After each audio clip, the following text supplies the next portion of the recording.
And welcome back. Well, for most students, forgotten lunch or homework is just a text away from mom or dad. But not for those attending Lake Mary High School in Florida. The school does not accept any drop-off items, including lunches and backpacks. So mom can't pull up to the school and drop them off anymore. Is this a good way to hold kids accountable or going too far? Here to debate, child psychologist Darby Fox and parenting expert Melissa Gerstein. Nice to see both of you this morning. Good morning. Good morning. All right, so look, kids are forgetful. And they're worried about, high school love and all this other craziness. They have got football practice. Maybe they leave their lunch at home. Maybe they leave that one assignment, that book at home. They call up mom to bring it back. The school says you can't do it anymore. Is this wrong? Oh, boy. Well, I don't think it's so black and white, but I actually have a son in middle school where they have the no drop-off policy. Really? So I'm experiencing this firsthand. I think that we're creating robots. We make mistakes, you and I as adults. We Right. forget things. I think there has to be some leeway. I don't have that at my son's school, and I actually see some anxiousness in him, and I see with my little one, who I can bring things, she's trying to be responsible, but she knows that I can still bring it, and there's an ease to her. So I think that we have to be a little flexible. But the safety net, though, is what she's really talking about. Isn't that a problem, though?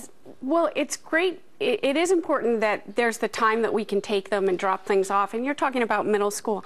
This, I believe, is high school, which Right, is... the one in Florida is high school. The one in Florida is high school. And at high school, again, you always want to have the exception for the one time you forget it. But to have high school students, and many of them can drive, relying on their mom or somebody to drop off their homework or their forgotten shirt is...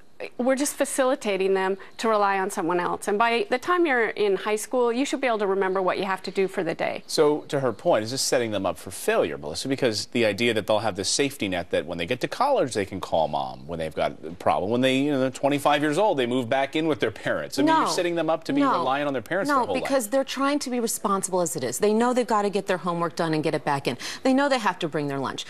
Like I said, we're all not robots. If you forgot something in your workplace that was very important and you hadn't forgot something in a long time, you have the luxury to jump back and get it, or to call someone, or a friend, or an aunt, or an uncle, possibly. So I just think to have such a rigid policy when kids are trying their hardest all day long, every day, I don't know, I'm struggling with it.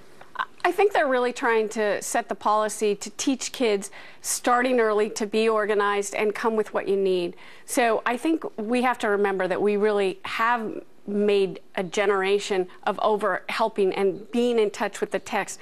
We got to remember that there's a lot of kids whose parents work, so they can't have someone drop something off. So they have to be held accountable to a different set of standards. So I think it is important. I wouldn't put a legislation or a mandate, but I would suggest that really, if your child in middle school forgets his cleats for a practice, then he needs to go without them, and that does help him remember. Right. I mean, the stakes are not so high in middle school or high school. It's true. All right, Darby and Melissa, we appreciate you joining us this morning. Thanks so much. Thank you. And I'd love to hear from our viewers this morning. Go to our Facebook page, weigh in on this topic.